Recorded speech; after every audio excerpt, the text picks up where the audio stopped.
जय माता दी दोस्तों। कौन सी स्त्री के भाग्य में पुत्र की प्राप्ति नहीं होती है। दोस्तों, एक बार की बात है कि भगवान विष्णु शेष नाग की सैया पर क्षीर सागर में लेटे हुए थे और माता लक्ष्मी उनके पास में बैठी हुई थीं। विष्णु जी के पैर दबाते हुए माता लक्ष्मी ने भगवान विष्णु से पूछा, हे प्रभु, आज मेरे मन में कुछ प्रश्न उठ रहे हैं। यदि आप कृपा करके मेरे इन 3 प्रश्नों का उत्तर दें तो मुझे बड़ी संतुष्टि होगी और मेरे मन को बड़ी शांति मिलेगी। माता की बात सुनकर भगवान विष्णु कहते हैं, हे देवी, तुम्हारे मन में जो भी प्रश्न हैं, तुम बिल्कुल संकोच करके मुझसे कहो, मैं तुम्हारी शंका का निवारण जरूर करूंगा। माता लक्ष्मी कहती हैं, हे प्रभु, मैं जानना चाहती हूँ कि वह कौन सी स्त्री होती है जिसके भाग्य में संतान का सुख नहीं होता है, और मैं यह भी जानना चाहती हूँ कि वह कौन सी स्त्री है जो समय से पहले विधवा हो जाती है, और मैं यह भी जानना चाहती हूँ कि वह कौन सा श्रृंगार है जिसे स्त्री के करने से उसे स्वर्ग में स्थान प्राप्त होता है। माता की बात सुनकर भगवान विष्णु कहते हैं, हे देवी, तुमने आज बड़ा ही उत्तम प्रश्न पूछा है और ये तुम्हारे तीनों प्रश्न बड़े ही महत्वपूर्ण हैं। इन प्रश्नों का उत्तर संसार के लिए कल्याणकारी होगा। जो भी मनुष्य इन्हें ध्यान से सुनता है उसे पृथ्वी लोक पर सारे सुख प्राप्त होते हैं, कभी उसे जीवन में दुख नहीं होता, और जब उसकी मृत्यु होती है तो मृत्यु के बाद वह मेरे लोक में स्थान प्राप्त करता है। भगवान विष्णु देवी लक्ष्मी से कहते हैं, हे देवी, आज मैं तुम्हें एक बड़ी ही पवित्र कथा सुनाता हूँ और इस कथा के माध्यम से जो भी तुमने प्रश्न पूछे हैं उन सब का तुम्हें उत्तर भी मिल जाएगा। लेकिन मेरा एक निवेदन है कि इस कथा को ध्यान से सुनना और पूरा सुनना, क्योंकि इस कथा में समस्त संसार का कल्याण छुपा हुआ है। जो भी व्यक्ति इस कथा को बड़े ध्यान और लगन से सुनता है, मैं उसके जीवन के 32 अपराधों को क्षमा कर देता हूँ। भगवान विष्णु की बात सुनकर देवी लक्ष्मी कहती हैं, हे प्रभु, मैं आपको वचन देती हूँ कि आप यह कथा सुनाइए। मैं इस कथा को पूरे मन और लगन से सुनूंगी। कृपा करके उस कथा को आप शुरू करें। दोस्तों, भगवान विष्णु ने इतना कहा और इसके बाद उन्होंने वह कथा सुनाना आरंभ कर दिया और माता लक्ष्मी बड़े ध्यान से इस कथा को सुनने लगी। भगवान विष्णु कहते हैं, हे देवी लक्ष्मी, एक समय की बात है, मध्य देश में एक बड़ा ही छोटा सा नगर था और उस नगर में एक जमींदार रहता था। उस जमींदार के 2 बेटे थे। दोनों बेटों का विवाह भी हो चुका था और जमींदार के घर में किसी भी चीज की कोई कमी नहीं थी। किंतु उस जमींदार की पत्नी का स्वभाव बड़ा ही दुष्ट था। जमींदार की पत्नी और उसके बेटे की पत्नी दोनों का स्वभाव दुष्ट था। जमींदार की पत्नी अपनी बड़ी बहू को तो बहुत प्यार करती थी, किंतु छोटे बेटे की पत्नी के साथ बड़ा बुरा व्यवहार करती थी। घर की सबसे छोटी बहू अर्थात छोटे बेटे की पत्नी, जिसका स्वभाव बड़ा ही अच्छा था, वह हमेशा भगवान पर विश्वास रखने वाली बड़ी ही पतिव्रता स्त्री थी और वह अकेले ही घर का सारा काम करती थी। घर के कार्यों में वह बड़ी ही निपुण थी। इतना अच्छा स्वभाव होने के बावजूद भी उसकी सास उसके साथ अच्छा व्यवहार नहीं करती थी, बल्कि वह हमेशा उसका अपमान भी करती थी। इसके पीछे कारण बस इतना था कि जो बड़ी बहू थी उसको एक पुत्र था और जो छोटी बहू थी उसने एक पुत्री को जन्म दिया था। बस उसका यही अपराध था। पुत्री को जन्म देने के कारण जमींदार की पत्नी,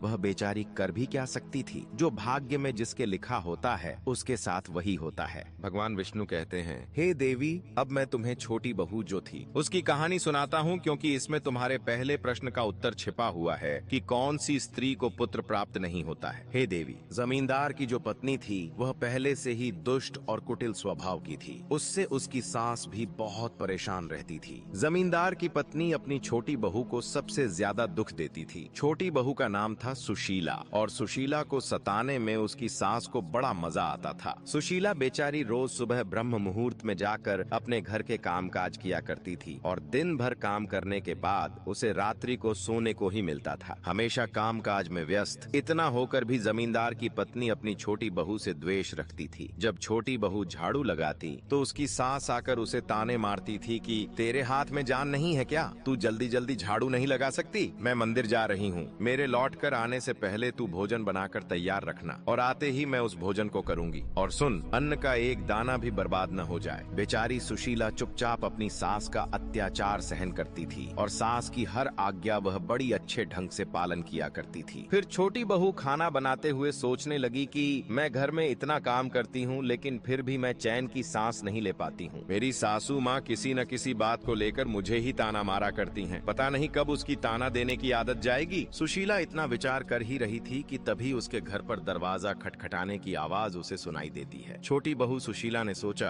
अभी तो भोजन तैयार भी नहीं हुआ है, लगता है मेरी सास आज जल्दी मंदिर से लौट आई हैं। अब वह फिर से मुझे सताना शुरू करेंगी और मुझसे ताने मारेंगी। तभी सुशीला ने जब दरवाजा खोला तो उसने देखा कि द्वार पर एक युवा सन्यासी खड़ा हुआ है। वह सन्यासी सुशीला से कहने लगा, बेटी सदा सुहागिन रहो, तुम इस सन्यासी के लिए कुछ भी दान करो। हे बेटी, मुझे बहुत भूख लगी है, मैंने कई दिन से भोजन नहीं किया है और मेरे भोजन करने की बड़ी तीव्र इच्छा हो रही है। उस साधु की बात को सुनकर सुशीला ने सोचा, अगर मैं इस सन्यासी को भोजन करा दूं और इतने में मेरी सास आ गई तो मेरी खैर नहीं। कुछ देर तक विचार करने के बाद उसने अपने मन में सोचा, यदि मैं सासू माँ के ताने के डर से इस सन्यासी को भोजन नहीं कराऊं तो सबसे बड़ा धर्म है और ऐसा करने से सारा पुण्य नष्ट हो जाएगा। इतना विचार करके सुशीला ने उस सन्यासी को घर के अंदर बुला लिया और अपने अतिथि धर्म का पालन करते हुए सुशीला ने उस सन्यासी को भोजन कराने लगी। दोस्तों, तभी क्या होता है कि उसकी सास घर पर उसी समय पहुंच जाती हैं और उस सन्यासी को घर के अंदर भोजन करते हुए देखकर उसका गुस्सा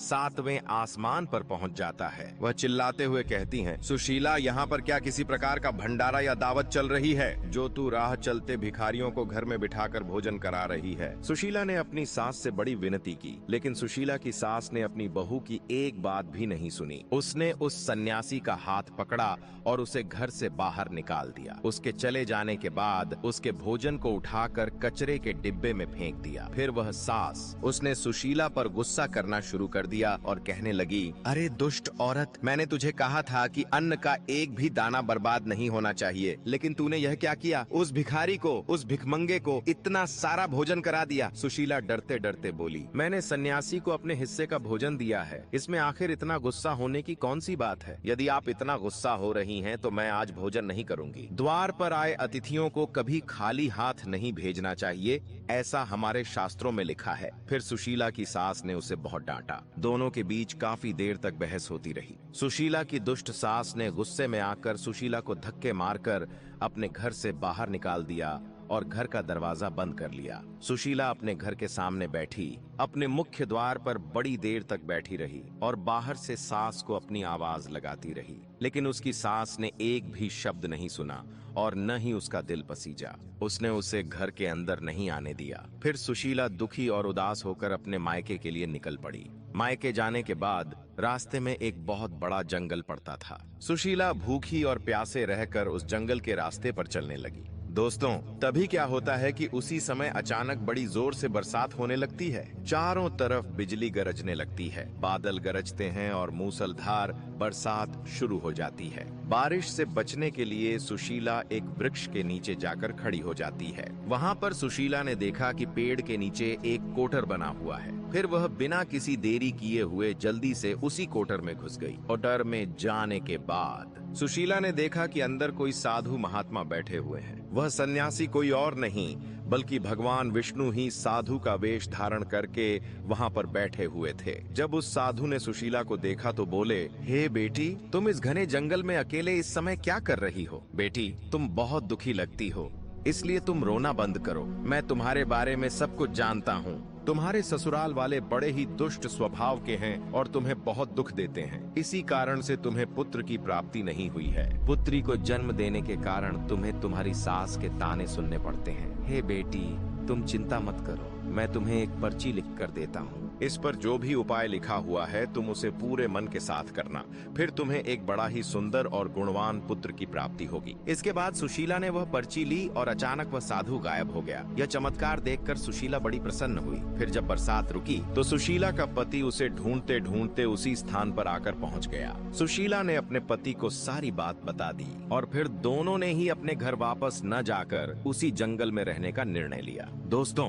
वहीं पर रहते हुए एक दिन सुशीला के मन में पुत्र प्राप्ति का ख्याल आया और वह मन ही मन विचार करने लगी, यदि मेरा भी कोई पुत्र होता तो आज ससुराल में मुझे बहुत ज्यादा इज्जत मिलती। तभी सुशीला को साधु के द्वारा जो पर्ची दी गई थी उसकी याद आ गई। फिर जब उसने वह पर्ची खोलकर पढ़ा तो उसने देखा कि जो स्त्री पुत्र प्राप्ति की कामना करती है उसे रात्रि में अपने पति की बाईं तरफ सोना चाहिए। ऐसा करने के कुछ समय बाद बाईं करवट लेने से नाक का दाहिना स्वर और दाहिनी करवट लेने से नाक का बायां स्वर चालू हो जाता है। फिर जब पुत्र की इच्छा हो तो उस स्थिति में मिलन से पहले यह निश्चित कर लेना चाहिए कि पुरुष का दायां स्वर चलने लगे और स्त्री का बायां स्वर चलने लगे, और उसी समय पर गर्भ धारण किया जाना चाहिए। ऐसा करने से निश्चित ही पुत्र की प्राप्ति होती है। इसके विपरीत नाग के स्वर चलने से पुत्र की प्राप्ति होती है। उस पर्ची में आगे लिखा हुआ था कि पहले 4 दिन में पुरुष के साथ मिलन नहीं करना चाहिए और 5वीं रात्रि में मिलन करने से पुत्र की प्राप्ति होती है। 6ठी रात्रि में मिलन करने से पुत्री की प्राप्ति होती है। 7वीं रात्रि में मिलन करने से बंध्या पुत्री प्राप्त होती है।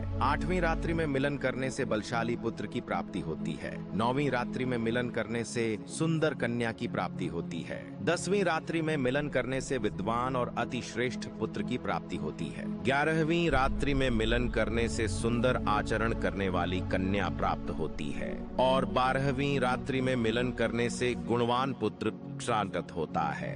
13वीं रात्रि में मिलन करने से लक्ष्मी के स्वरूप पुत्री प्राप्त होती है और 14वीं रात्रि में मिलन करने से गुणवान, बुद्धिमान तथा बलवान पुत्र प्राप्त होता है। फिर सुशीला ने मासिक धर्म के बाद 14वीं रात्रि में अपने पति के साथ मिलन किया और उसके बाद गर्भ धारण किया। फिर दूसरे दिन सुशीला का पति जंगल में लकड़ी काटने के लिए चला गया और सुशीला घर पर पड़ी रही। फिर अचानक से तेज तूफान आया और सुशीला की झोपड़ी वहां से उड़ गई। फिर सुशीला दौड़ती हुई उसी पेड़ के कोटर में जाकर रुक गई जहां पर सुशीला को वह साधु महात्मा मिले थे। सुशीला वहीं अपने पति की राह देख रही थी। तभी अचानक वहां पर 2 राक्षसी आ गईं। वह राक्षसी अत्यंत मायावी थीं। फिर उन्होंने उस कोटर के साथ पेड़ को उड़ाकर एक ऐसे स्थान पर ले जाकर पहुंचा दिया जहां पर बहुत सारा सोना था। जब सुशीला ने यह दृश्य देखा तो वह चौंक गई। सुशीला पेड़ के कोटर में छिपी रही। जब वह राक्षसी भोजन की तलाश में गई तो सुशीला ने उस स्थान से बहुत सारा सोना उठा लिया और उसे उसी कोटर में भर दिया। जब वह राक्षसी लौटकर आई तो उसने देखा कि पेड़ फिर से उसी स्थान पर आ गया है। फिर वह राक्षसी उस पेड़ से बैठकर उस पेड़ को उड़ाकर उसी जंगल में आ गई। राक्षसी के जाने के बाद सुशीला ने सारा सोना लेकर अपने पति के पास जाकर उसे वह सारा सोना दे दिया। फिर पति और सुशीला दोनों अपने ससुराल लौट आए। वहां जाकर उसने अपनी सास को वह सोना दे दिया और सारी हकीकत बता दी। यह सुनकर उसकी सास को बहुत गुस्सा आया और वह बोली, अरे मूर्ख औरत, तू बस इतना ही सोना लेकर वहाँ से आई है? इतने सोने से क्या होगा? मैं तो होती तो बहुत सारा सोना लेकर वहाँ से आती। फिर उसकी सास भी उसी जंगल के कोटर में जाकर छिप गई और राक्षसी की राह देखने लगी। तभी वह 2 राक्षसी फिर वहाँ पर आईं और पेड़ को उड़ाकर फिर से उसे एक बर्फीले पहाड़ पर ले जाकर चली गई।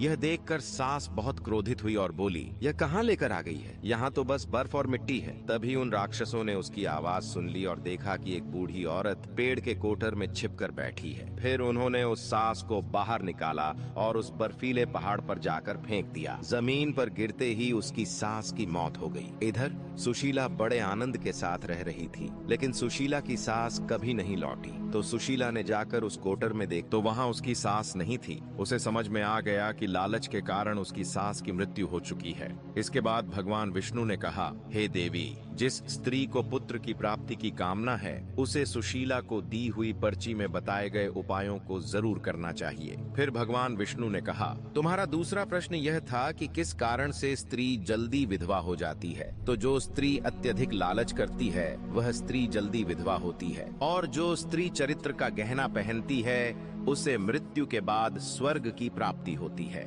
एक स्त्री को अपने चरित्र का त्याग कभी नहीं करना चाहिए। इस प्रकार से भगवान विष्णु ने माता लक्ष्मी को यह कथा सुनाई और इसके बाद उन्हें उनके तीनों प्रश्नों का उत्तर मिल गया।